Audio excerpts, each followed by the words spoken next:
We need to be those who are persistent, because it's one thing to have a prophetic word that awakens, but when the prophetic word awakens us, it's that persistence into that word that causes us to arise and build.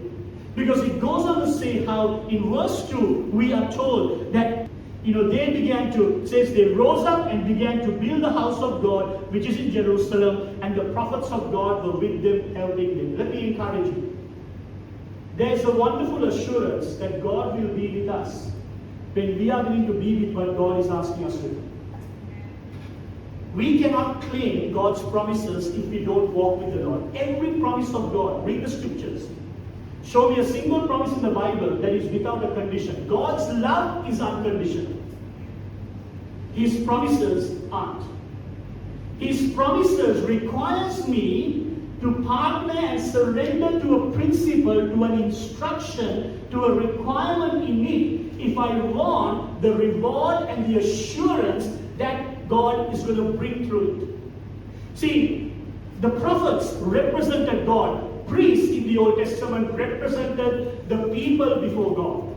Prophets in the Old Testament represented God before the people. And so when the Bible says, and the prophets were with them, when were the prophets with them? It was when they rose and built by responding to what God said.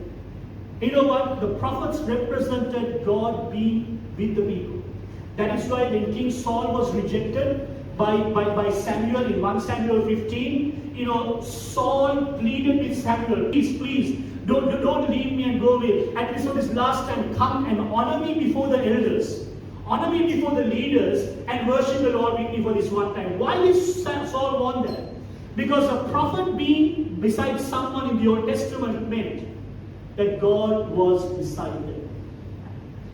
And so you know what? If I want God to be for me and beside me, I need to be someone who's willing to obey the Lord.